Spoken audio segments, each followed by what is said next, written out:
Сендер сонда жыланнан қорқасыңдар ма? Не үшін? Деп сұрайды кірпияз. Қалай қорқпасқа? Ол бізді ешқашан аяған емес. Аузына салып, сылқ еткізіп жұта салады. Таң атысымен біздің ұямыздың саясында аңдып жатады да, біздің қашан ас іздеп шығатынымызды бақылап отырады. Өзі сондай шапшаң, көзі сондай өткір, ойы сондай арам. Бізде күтуден басқа амал жоқ, деп қынжылады тышқандар.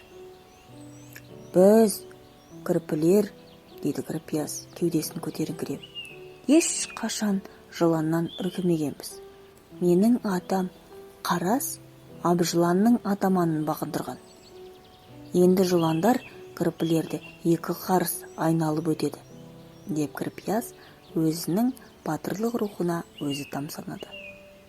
Өмірінде бірінші рет өздеріне қорғаныш тапқан тышқандар кірпияздың жанына үрмелеп, сыртқа енді қорықпай шығуына бекінеді.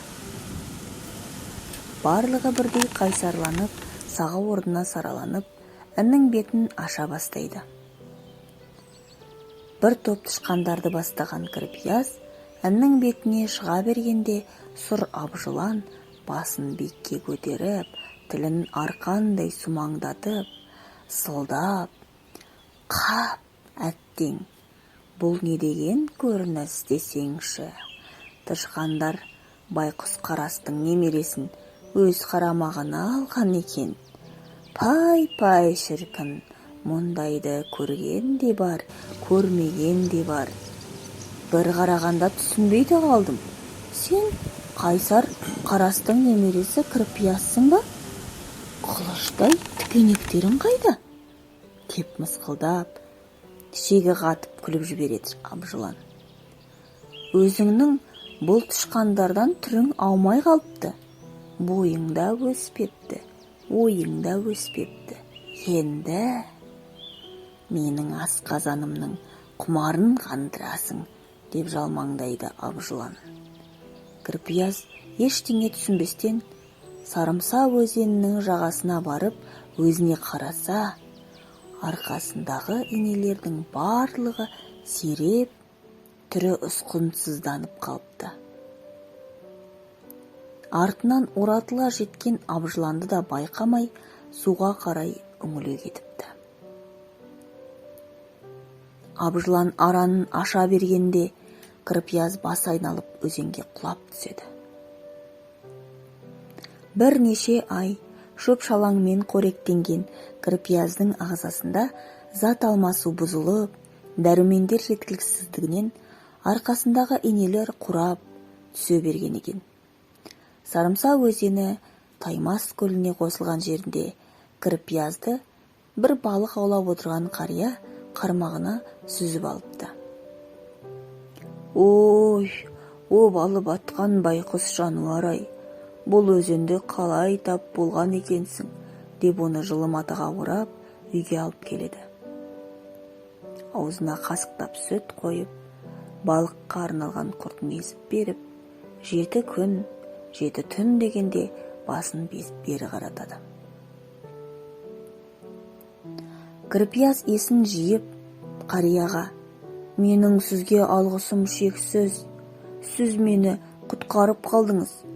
Сізге деген алғысымды қалай ғана өтесем болады, депті. Сонда қария, мен осы орманда тіршілік еткеніме өте көп уақыт болыпты. Табиғат, ол менің өмірім, ол менің негізім.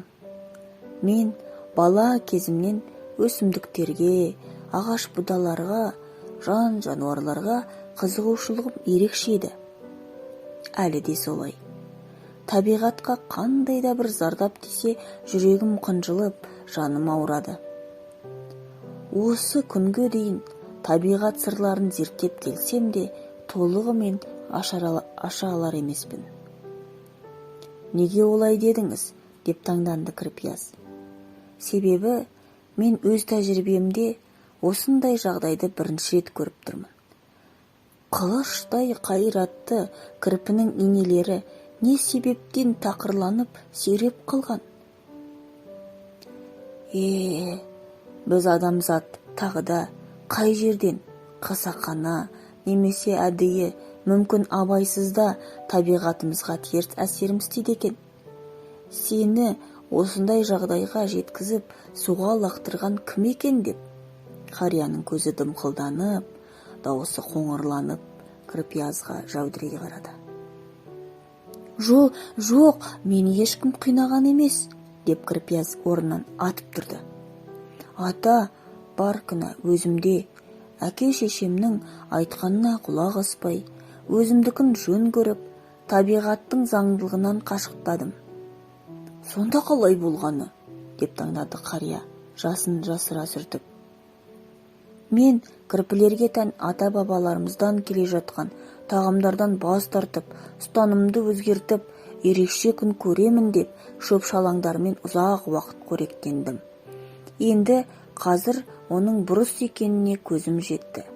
Кірпілерге тән болмысымды жоғалтқан соң арқамдағы инелерім де сола бастады. Міне осылай, деп күрсінді Кірпияз. Өз қателігін мойындап, түйсігіне түйу ол батылдылықтың белгісі, деп қария Кірпиязды жігерлендіріп қойды. Жан ұямды қатты сағындым. Сізге қарап, атам есіме түсіп кетті. Сізге алғысым зор. Енді мен өз үйіме ораламын. Жақындарымнан кешірім сұраймын. Ары қарай кірпілерше өмір сүрермін, деді Кірпияз.